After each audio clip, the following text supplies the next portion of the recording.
They say that sometimes the loudest messages come from the quiet spaces between words.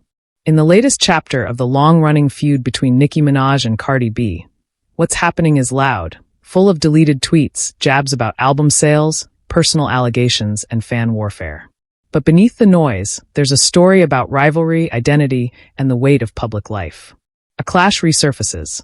The tension between Nicki and Cardi isn't new. Their history has spilled into social media many times before, but this latest flare-up feels especially raw.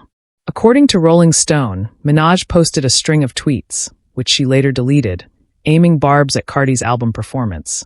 She accused her of inflating sales via bundles, questioned the authenticity of her metrics, and even mocked the pricing. Rolling Stone. From there, Cardi fired back. The responses weren't mild. They involved personal attacks, digs about pregnancy, and commentary about family. What began as industry critique morphed into emotional crossfire. Rolling Stone. What's fueling the fire? When you look closer, several threads weave through this feud. Artistic comparison and competition. These artists occupy adjacent spaces in rap culture. Their success is often measured against each other, whether through chart performance, streaming numbers, or public perception. Identity and image. Nicki Minaj was already a major star when Cardi B broke through. For many, their rivalry is more than music. It's generational, stylistic, personal. Public versus private. The more personal the attacks, the harder it feels.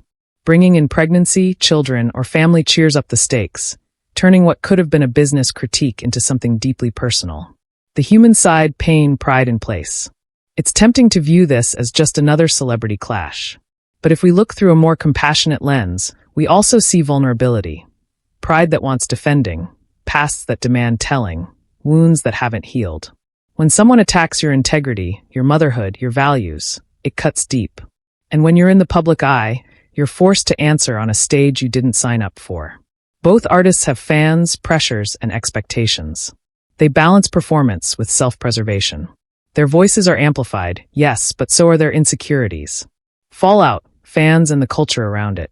Feuds like this don't stay isolated. They ripple. Fans pick sides. Social media becomes battlegrounds. Memes, screenshots, reaction videos. Every moment is consumed, dissected, spread.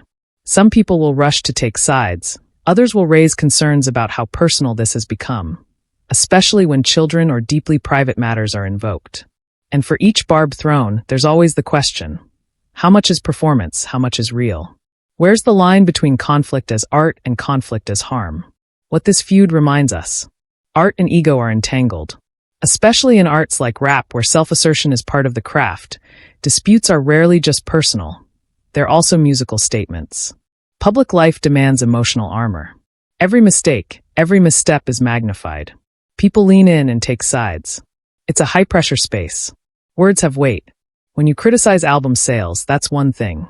When you cross into personal territory, family, integrity, health, you step into a different wasteland. Healing is quiet work. Conflict is loud. But reconciliation, introspection, self-care, these take space away from the spotlight. The next move. History tells us these feuds rarely stay broken forever. There may be diss tracks, public statements, or even a kind of détente later. But how, or if, they bridge this gap is up to them. Both are powerful voices in hip-hop, and both have legacies. The hope, for fans, for culture, is that the next chapter remembers art over arguments. At the end of the day, the loudest voice isn't always the best one. Sometimes the strongest is the one that steps back, listens, reflects, and lets growth speak for itself.